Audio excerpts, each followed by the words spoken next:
Okay, so let's continue our discussion of the education of Augie Merasty, and we're on chapter 4, titled The Loves of Languire and Cameron.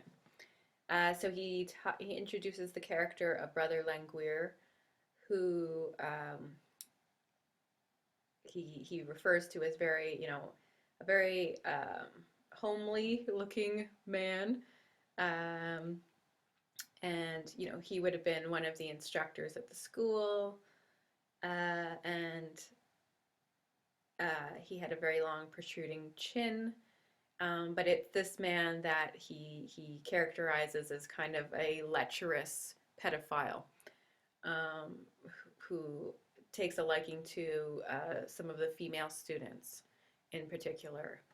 Um, so Brother Languire uh, is characterized as somebody who also has a very stereotyped view of the First Nations students. So what stereotype does Brother Languire have of Northern Indians? On page 23, Augie describes, he says, apparently he had read some history of what Indians used to do in the past to whites, and he thought Northern Indians, which we were, would act toward him like brutal savages. And some of the brothers warned him never to trust any of us, so we played many jokes on him. So the perception in his mind that he has of the students are that they are like brutal savages. And that's a stereotype that is portrayed in a lot of literature.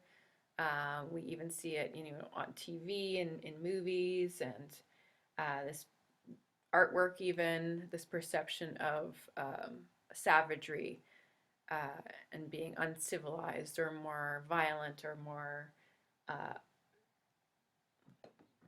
you know, just more brutal. That's the stereotype that Brother Languire has in his mind, and then the children kind of play into this, um, and play jokes on him, trying to scare him as a way to make him more fearful.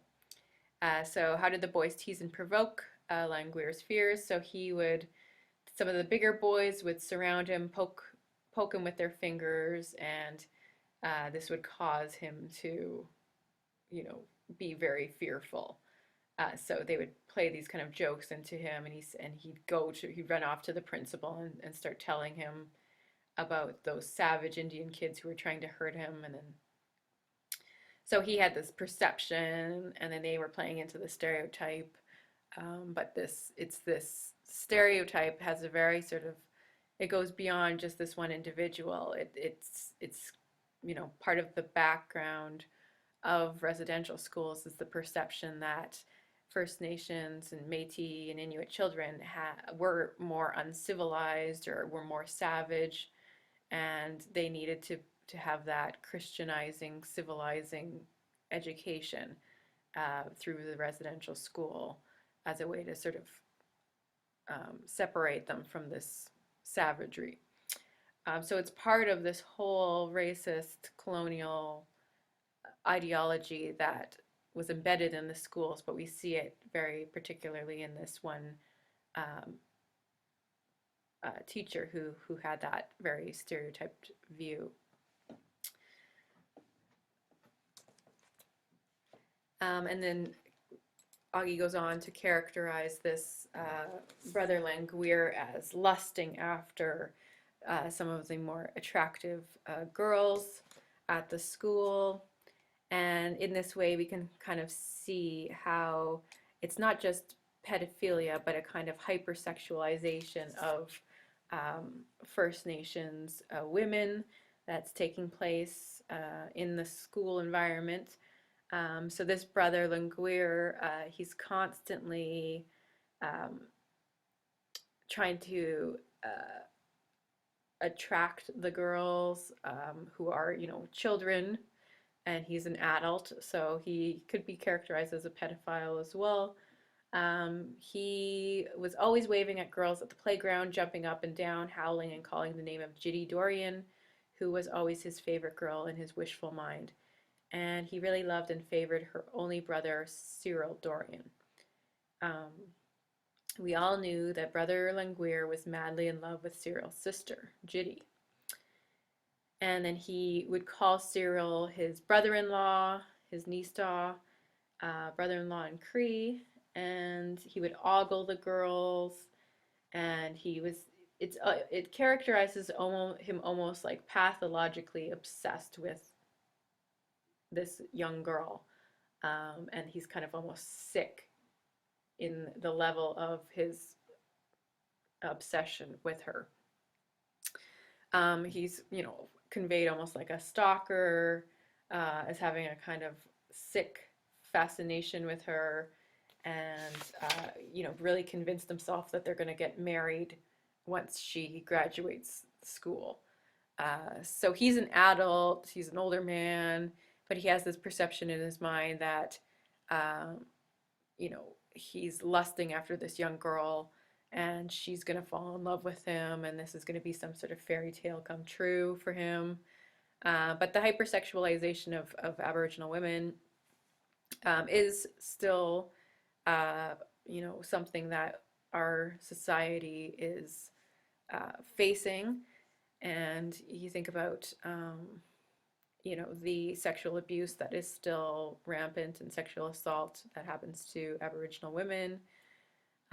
It still has, a high representation of Aboriginal women facing sexual assault. Uh, so yeah, I'm just giving you some statistics on the side here that go along with the fact that, just because this situation happened in the past doesn't mean that these problems are solved, and we're still having the kind of colonial mindset evident in the victimization of Aboriginal women even today. So the way this situation plays out in Augie's narrative, he says that Brother Languire was in love, obsessed with Jitty Dorian, and he had such a desperate love for her that he waited for her to graduate, and he thought they were going to be married.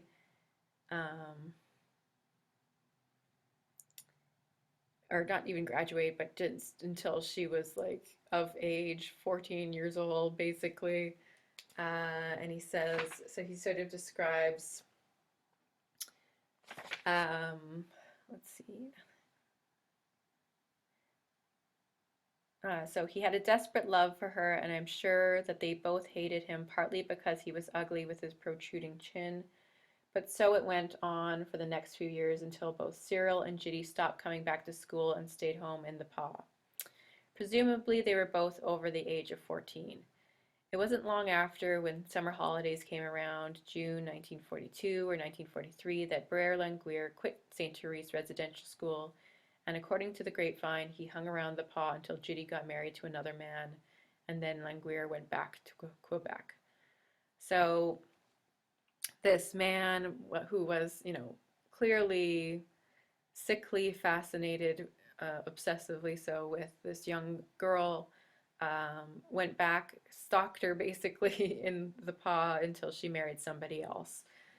So his fantasy of this relationship with her was not fulfilled.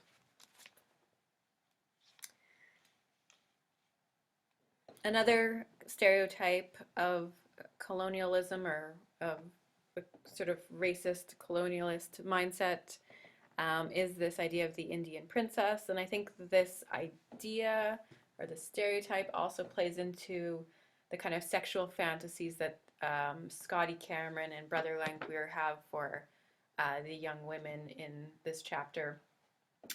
And I added the photo here of Pocahontas, because this is kind of the example that comes to mind when we think of the stereotype of the Indian princess. But there is a kind of enduring stereotype of this that of the kind of interracial relationship where the young, beautiful First Nations woman is going to give up her family and culture and everything for a white man, and that she will willingly do this, and that it's all for love, and it's kind of a veiled way to a veiled kind of depiction of the the view of a fantasy of giving up one's of culture, and it's kind of glamorizing this idea, and embedded in that idea or this fantasy is that white culture is more civilized and more superior, and that Pocahontas's culture and family is worth giving up, and that she would willingly want to give that up for love.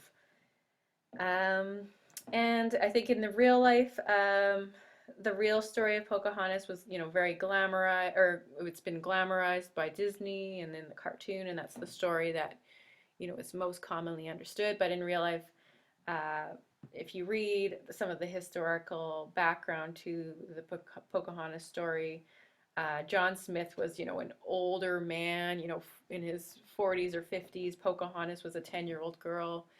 Um, who was, taken from her family, kidnapped, and forced into marriage.